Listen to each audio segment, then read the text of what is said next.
Welcome. I invite you all to quiet yourself and bring yourself into this worshipful space as we hear the choir with Sharon. Sorry? Trio. The trio. Oh, my script changed. Okay, we hear the trio. Welcome us here on this beautiful Sunday morning.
Delaware County. Whether you come here alone or in company, seeking new adventure or quiet restoration, you are welcome here. No matter your race, your age, your income, your abilities, no matter who you love, you are welcome here. My name is Lisa Jacobs. My pronouns are she, her, and I am your worship associate this morning. I'm joined by our minister, Reverend Laura Solomon, our director of faith formation, Chrissy Bushyager, our lovely choir, and I invite you to settle into worship.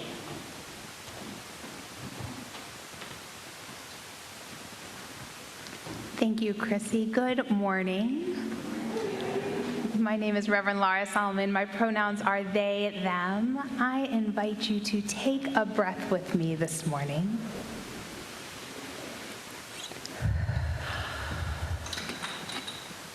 We find ourselves in a different configuration this morning with unknown rituals ahead of us.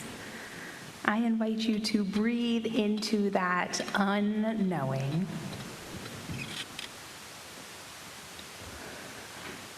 Knowing that here in this community, we will create a container for our love, for our grief, for our time together.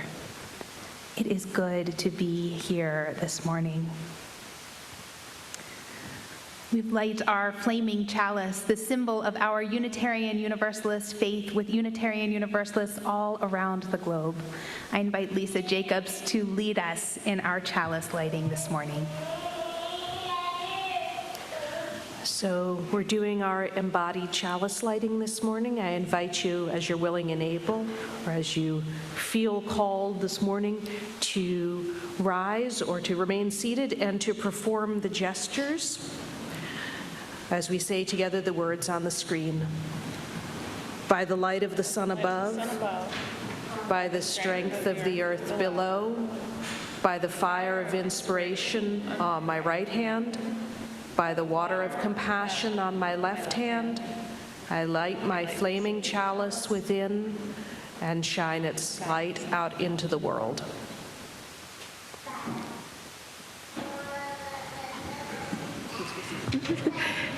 Thank you, Lisa. You can actually remain standing. We are going to sing our opening hymn, number 1001, Breaths.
Please be seated.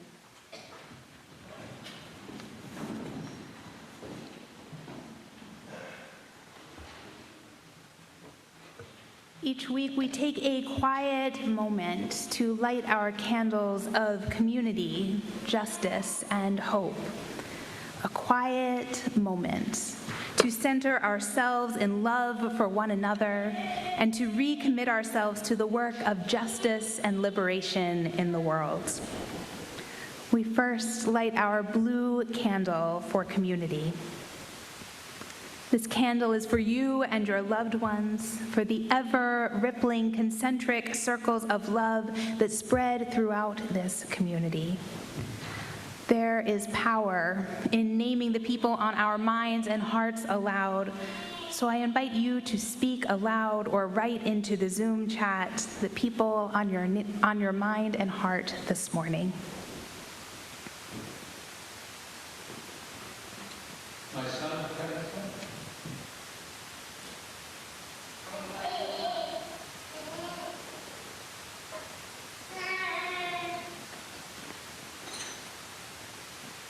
We light our white candle for justice. There is so much to pray for and so many people and places on our hearts.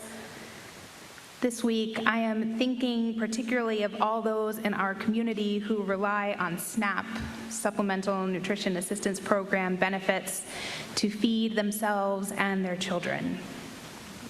As we prepare to enter November with the halt of SNAP benefits, may those of us who are able be generous to our neighbors.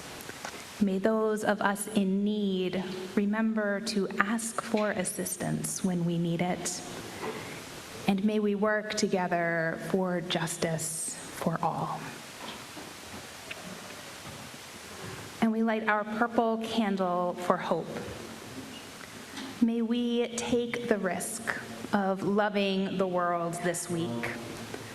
Though our hearts are broken, though we fear for ourselves and our loved ones, though the way seems dark, we light a candle of hope, committing ourselves to risking love once again. May our hope and our faith sustain us, embolden us, and guide us to live lives of greater love, justice, and freedom for all. Please join me in singing Spirit of Life as an affirmation for the promise of love and care for ourselves, one another, and for the world.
Pause for a moment in this unusual arrangement and look around at each other.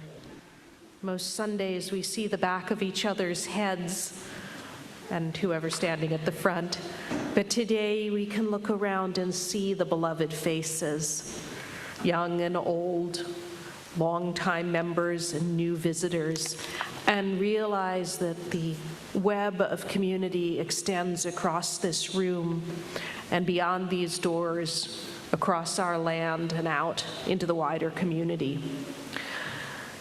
We perform a ritual of generosity every Sunday where we share our wisdom, our work, our treasure to keep this community, to sustain each other.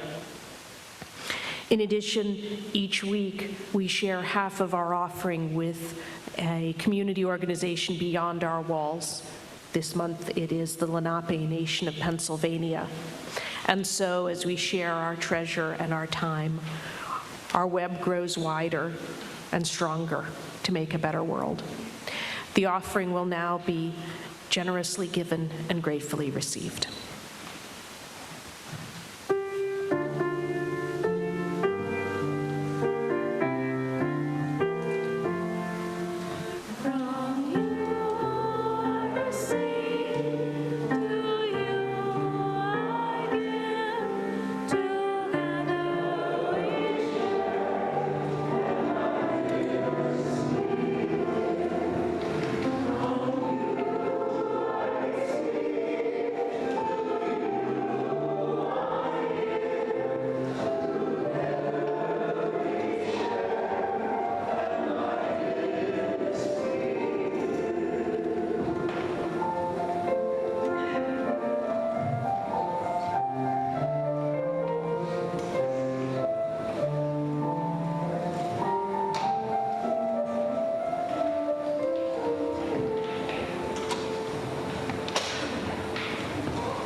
Good morning. I'm Chrissy Bushhager. My pronouns are she, her, and I have a modern fairy tale this morning written by Inga Wuta, and it goes like this. Once there was an old woman walking along the street. Now, you could tell by looking at her that she was an old woman, and it was true, she had lived quite a long time. But there was something about the way she walked. There was a spring in her step. There was a light in her eyes that might have made you question whether she was as old as she actually was. But for the purposes of our story, we're going to call her the old woman. So the old woman was walking along, and she came upon a figure draped in blankets, sitting on the ground. It really could have been just a pile of blankets. It was really hard to tell. But the old woman could sense a human shape within that pile of flannel. And so she walked over and said, "Hello." And out of this pile of blankets, there appeared a very, very pale face and some black eyes. Kind of spooky, right? It's almost like a Halloween story. And the old woman said to this pile of blankets creature, "Who are you?" And the figure in the blankets responded, "I am the sadness." The sadness. And the woman said, "Oh, the sadness. I know you. You have accompanied me many times along the way." And the sadness was confused. The sadness said, "Well, you're not going to run away from me? You're not going to try to hide from me?" The old woman said, "No, I couldn't possibly hide from you. No one can outrun you." The sadness sighed. And the old woman said, "Well, why are you sitting here? Why are you hiding under this pile of blankets?" And the sadness said, "I am sad." "All right," said the old woman, and she sat down next to the sadness and she said, "Now, tell me what troubles you." So the sadness let out a deep sigh. And she said, "It is my destiny to go and be among the people for a time, but they don't want to see me. They are afraid of me. They run away, they try to hide, they numb themselves with pleasures. They say things like, 'Turn that frown upside down.' And they say things like, 'Get yourself together.' And they say things like, 'Only weaklings cry.' They do everything they can to avoid me." The old woman nodded. She said, "I have known such people." The sadness continued, "I just want to help them. If I am with them, they can build a nest to tend their wounds. If I am with them, they can cry their unshed tears. But they don't want me." The sadness began to weep. The old woman wrapped her arms around the sadness and said, "Weep now, sadness. Just let it out. It is okay. From now on, I will walk with you so that this discouragement doesn't continue to grow." The sadness stopped crying. She turned to her new companion and she said, "But who are you?" The old woman said, "Me? I am the hope." And from then on, the sadness and the hope walked together through the world, hand in hand. Thank you for listening to my story today. The sadness and the hope, hand in hand. That is what we are going to do here today. There is a poem. Oh my goodness, I cannot see in that sunlight. Hello, I'm back. There is a poem by Mahogany Brown called "Do Not Make Grief Your God." and it starts like this. Do not make grief your God. Instead, make it a cup of coffee. She invites us to welcome grief, an emotion we tend to push away or want to skip over. Please, she writes, give grief a name, then fold it, origami, place it kindly in a home suitable for royal things. Welcome grief, she encourages us. Name it and place it somewhere beautiful because our grief is worthy of our time, our love, and our attention. I know Unitarian Universalists have all different ways of acknowledging those who have died, and many congregations have some sort of Remembrance Sunday around this time of year. Between Samhain and Halloween and All Saints' Day, the end of October and beginning of November is historically seen as a time when the veil between the world of the living and the world of the dead is thinnest. We are, each of us, living with a grief that is beyond the experience of losing someone who has died. And so today, we will make space and time to honor all of those types of grief. Mahogany Browne continues in her poem, praise the ability to feel this deep. The goldfish, the grandparent, the ball player, the children detained, the spoiled water, the sewer split government, the son, the daughter, the bullet, the gift of ghosting, the promise of no more, the mother, the father, the empty womb, the empty heart, the desert branch throat clenching tightly, a name no one will speak. So on this day, when we acknowledge those who have died, we also acknowledge all types of grief. During this time when the veil is thin and we feel connected not just with those who have died, but with all of our losses, we allow ourselves to name and honor those losses in community. Here in this community, we know that your experiences of grief are broad and far-reaching, and we invite those experiences to be held here together. To do this, we will read several definitions of different types of grief. This may be something familiar to you, and it may be new. I invite you to allow yourself to just experience what comes, to allow thoughts and images to arise for you, and to feel and acknowledge them. After I read each definition, if it resonates with you and your experience, I will invite you to stand or raise your hand so that your grief may be witnessed by this community. We start with invisible loss or disenfranchised grief. This is grief over a loss that is not typically publicly acknowledged. Examples of this include things like the loss of a pet, abortions, miscarriages, infertility.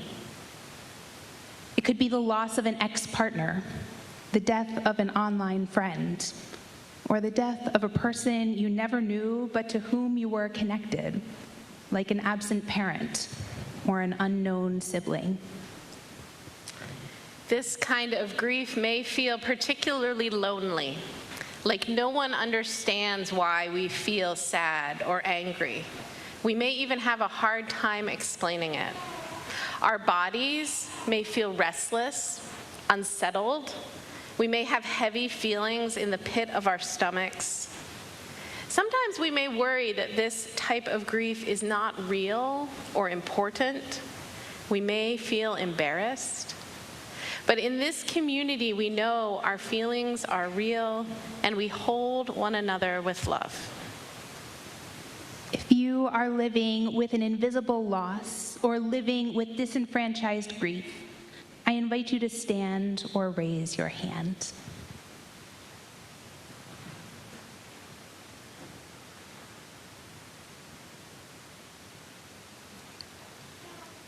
Thank you.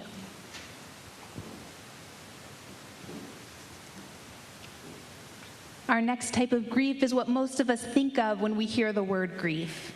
Grief following the death of a loved one. There is no time limit on grief, and we know the effects of a death are far-reaching. People feel a lot of different feelings when someone close to us dies. Often we feel sadness, anger, vulnerability, and despair. We might also feel relief, guilt, indifference, confusion. In our bodies, we might have a deep ache in our chests. We might feel very tired, but unable to sleep. Our brains may feel foggy. If you are living with this type of grief, I invite you to stand or raise your hand.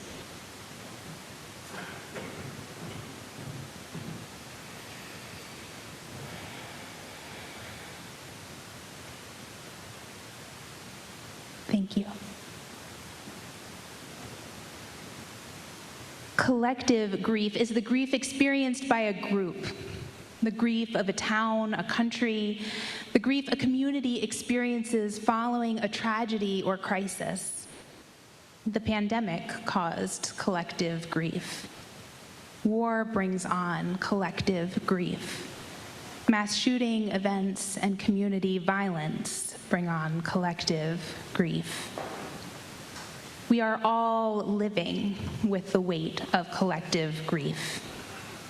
This type of grief might be obvious, as when a community experiences a natural disaster, or it might feel surprising, such as when the death of a public figure particularly impacts us. It might be acute, such as following a particular event, or it might be more chronic, such as coping with the climate crisis or national upheaval. This kind of grief may leave us feeling anxious and irritable. We can also feel really tired and despairing.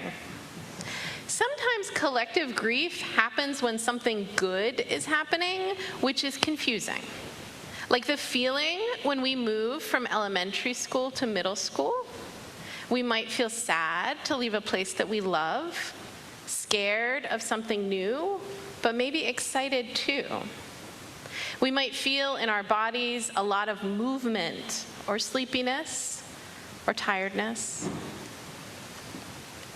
We are all living with collective grief. So I invite you to name out loud what the grief is that you are holding in your mind and heart this morning. What is the collective grief you are holding? I'll start with the climate crisis. Democracy, injustice, the White House, wars, loss of SNAP benefits, genocide, extinctions.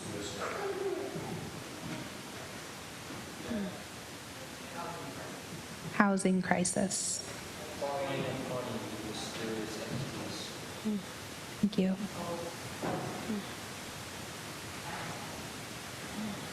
Thank you. Ambiguous grief is grief that arises when the person you love is still alive, but their communication or personality or behaviors change. This can occur with changes in a relationship such as divorce or estrangement or incarceration, chronic illness, physical disability, loss of a body part, or loss of function can cause ambiguous grief. Changes in personality or functioning caused by mental illness or dementia can cause ambiguous grief. We can feel this when a friend moves away or when a friend doesn't seem to want to talk to us anymore. We can feel confused, sad, abandoned, betrayed. In our bodies, we might notice aches and pains and exhaustion. If you are living with ambiguous grief, I invite you to stand or raise your hand that we might witness your grief.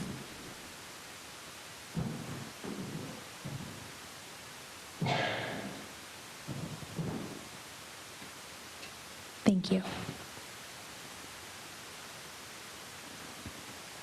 We remember that our grief is valid and real.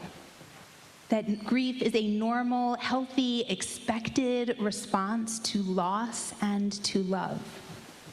We hold all of our grief together. Part of our work as feeling engaged humans in this time is to allow our bodies to experience our grief, to remind us of our capacity to hold it, and to remind us that we do not hold it by ourselves alone. So I invite you to put a hand on your belly or put a hand on your heart. Take a breath.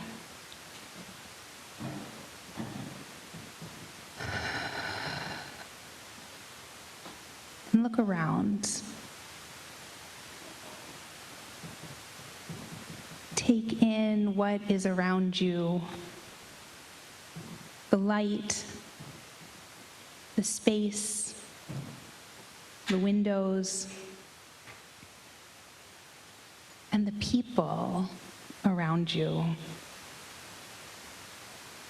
People you know and people you don't.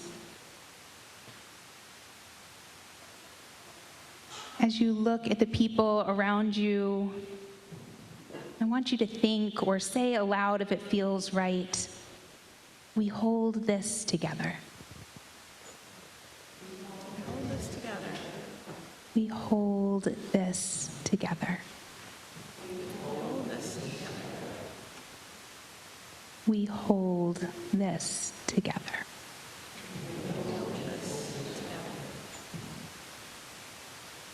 The choir is going to invite us into a space of reflection. And as they do, I encourage you to write or draw on your leaf that you received as you came in. Write or draw something or someone or multiple somethings or someones you are grieving. Your leaf might read, infertility, my great aunt, the loss of my job. Or you might have a picture of your cat or a picture of your best friend that moved to California. I invite you into a moment of reflection as we allow the choir to bring us into a quiet time.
Thank you, choir and Bob and Joy. Even as we grieve the people and things we have lost, we carry memories and lessons with us. In a moment, we will invite you into a ritual of remembrance. You will be invited to place your leaf on the table. It is a symbol of our individual and collective grief, and a reminder that we hold this grief together. And there are heart stones, both here in the pot and down here on the table. You are invited to take a heart with you. This heart is to remember. Maybe the heart is to remember the courage or generosity or tenacity of a person you loved who has passed. Maybe the heart is to remember this community that holds you with and in your grief. I invite you forward to leave your leaf to be held in collective love and to collect the qualities you carry forward with you now.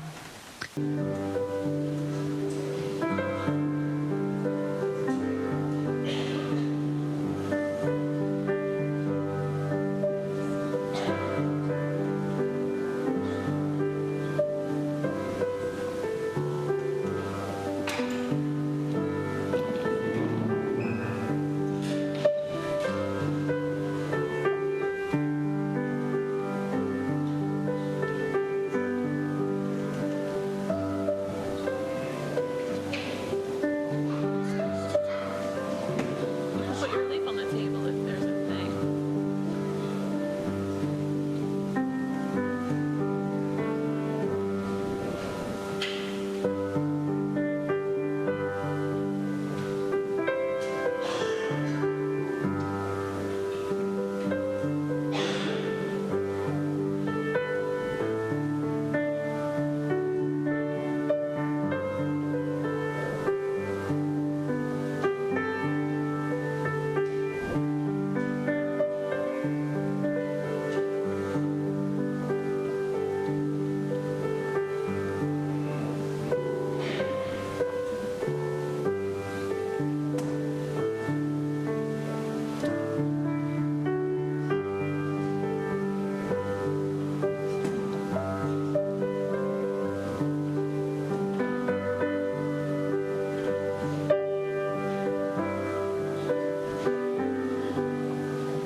You are all so beautiful.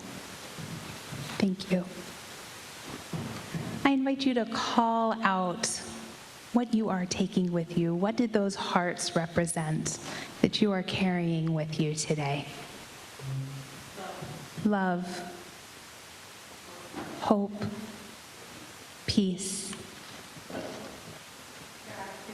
gratitude, justice, courage, community, kindness, memories. Thank you. Lisa is going to share a prayer of remembrance and thanksgiving with us. Spirit of light and love, energy that moves through the web of life, at this time of changing seasons, of lengthening nights and shortening days, we send greetings and thanks to our ancestors of blood and bone, our ancestors of spirit and vision. We offer greetings and gratitude to our ancestors of family, by birth and by choice, our webs of friends and family, living, past, and yet to come, form the bonds of human community. We honor our grief at ancestors who caused harm to us or to the world. We pray for healing of the hurts that they left behind. We offer greetings and gratitude to our ancestors of life, who for countless generations, back 4 billion years, have passed their adaptations and life experiences down so that we may have bodies that live and thrive today.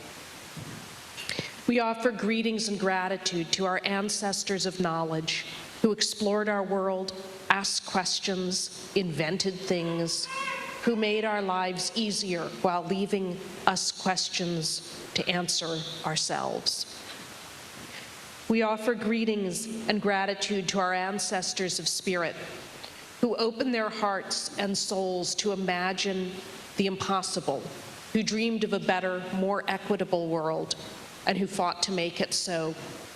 We are the heirs to their dreams and hope for the future. We turn to one another and offer greetings and gratitudes for the ancestors living today. May we honor the work of those who came before by building a beautiful, kind, just world for those who will call us ancestors someday. May it be so in the name of all that is holy and in all the holy names. Blessed be. Blessed be. Thank you, Lisa. Please rise in body or in spirit for our closing hymn, number 1051, We Are.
Please be seated.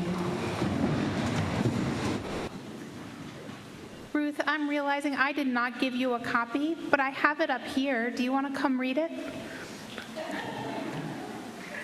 She's willing to do anything.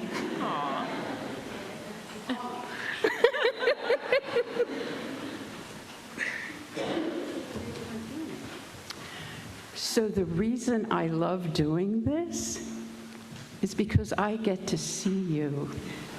And that brings me joy enough to get through the day. Thank you for being here and making this community so vibrant. So, here's how you can connect with our community this week. The Tarot group meets on Saturday morning at 9:30. Don't miss it. It's so cool. Looking ahead, we have two really important UUCDC events on the calendar. The Chili, Chocolate, and Homebrew Challenge will be held on November 22nd from 6 p.m. to 9 p.m. Registration is still open for competitors, and I'm telling you, you want to beat me. I make wicked chocolate. Our holiday party and easy auction will be on Saturday, December 13th from 5 to 8 p.m. A fun, free evening featuring a live auction, raffles, a wine pull, a silly holiday sweater contest, and much, much more. Check out the auction page on UUCD's website to donate items and learn more. The Share the Plate team is accepting nominations for our 2026 recipients until November 7th. All organizations supported by Share the Plate must align with UUCD's social justice values. Nominations will be vetted by our Share the Plate co-coordinators and ultimately are approved by the Social Justice and Outreach Council. If you have an organization to recommend, scan the QR code on the screen, there, up in the corner, to complete the form or access the form in this week's Connections, which was sent out on Thursday. Visit our website or the bulletin board outside of Fellowship Hall for more information about all these activities. And blessed be, thank you for being here.